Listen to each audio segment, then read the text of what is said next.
We're live. Okay. Hello, everyone. I am back with yet another live chat. Today, I'm going to be doing some bullshit ranting on whatever. Actually, there is one rant that I wanted to do right now, so I'm going to do that. There. Just see if I can find it here. There it is. Hold on a minute. Let's see if I can open this. No, wait, hold on.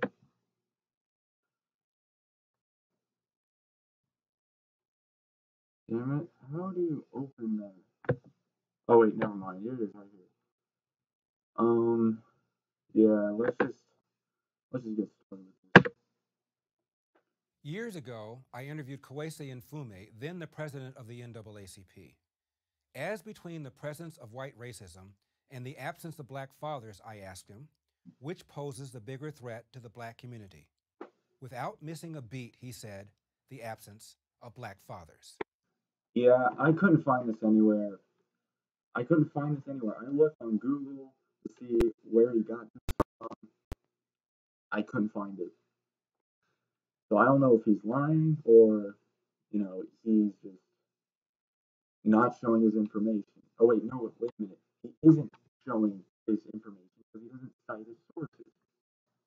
It was President Barack Obama who said, we all know these statistics, that children who grow up without a father are 5 times more likely to live in poverty.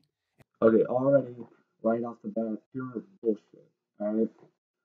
Many of these families already live in poverty to begin with, so correlation does not imply causation. And commit crime, 9 times more likely to drop out of school. Again, a lot of that has to do with poverty and bad education, not single motherhood. And 20 times more likely to end up in prison. Only because of the war on drugs. The Journal of Research on Adolescence confirms that even after controlling for varying levels of household income, kids in father-absent homes are more likely to end up in jail. And kids who never had a father in the house are the most likely to wind up behind bars. I don't know where he got this from again. I looked for the source that he's citing here. I can't really find it anywhere. Like I said, because he doesn't cite the fucking sources. In fact, let me prove it to you. He doesn't cite the source. Look, I'm on the channel right now. It says transcript and study guide. That's what it says right here. Just a transcript and a study guide. Nothing except for those two things. But even if that is true, like I said, correlation is not causation. In 1960, 5% of America's children entered the world without a mother and father married to each other. By 1980, it was 18%. By 2000, it had risen to 33%, and 15 years later, the number reached 41%. Yeah, but that doesn't mean that things were all that great for families back then. I mean, they still lived in poverty. In fact, I'll pull up the statistics right now because the statistic you pull up later is that for African American children, that it was 25% in the 1960s, and now it's 73%. So I want to show you that it's not like as black and white as you make it out to be. Here it is right here. The poverty rate for blacks right here in 1959 was 55%. All right. And yeah, guess what? They were born with a mother and a father married, but they still lived in extreme poverty. Today, it's 27%. So yeah, it's not like it was things were all that great back in the 1960s, you know what I'm saying?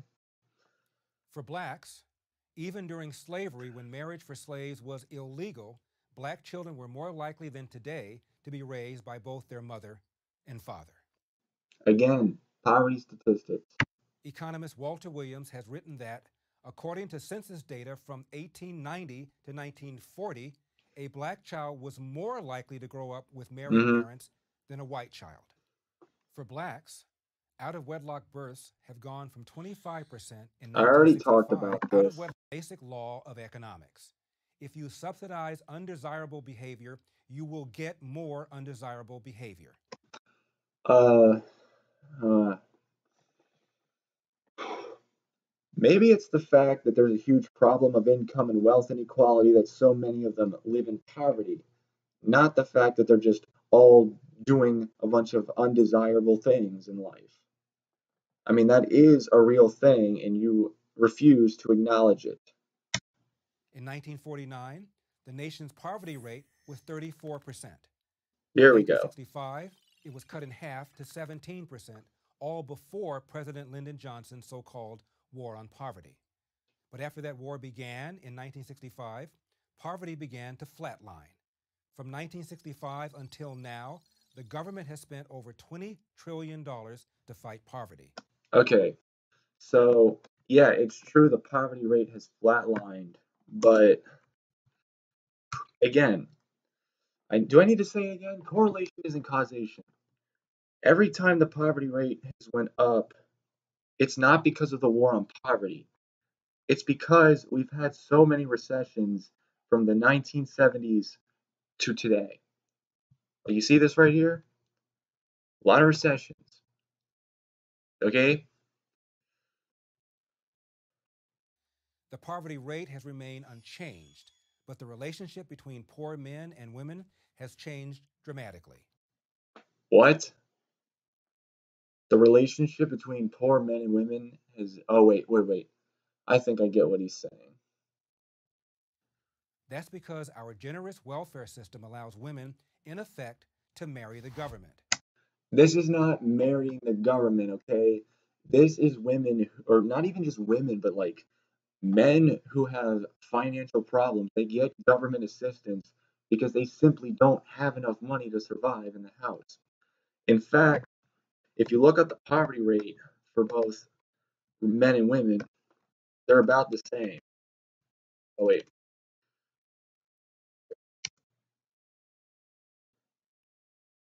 See right here? 44% of males live in poverty, and 49% of, or wait, no. 44% of males live in poverty, and 56% of females live in poverty. Not only that, but 26% of single fathers have gone on welfare. So there's that as well. And this makes it all too easy for men to abandon their traditional moral and financial responsibilities. Psychologists call such dependency learned helplessness. How do we know that the welfare state creates disincentives that hurt the very people we're trying to help? They tell us. Oh boy, here we go. In 1985, the Los Angeles Times asked both the poor and the non poor whether poor women often have children to get additional benefits. Most of the non poor respondents said no. However, 64% of poor respondents said yes. Now, who do you think is in a better position to know? So I looked up this Los Angeles Times article that he's referring to here. I can't find it anywhere. Look.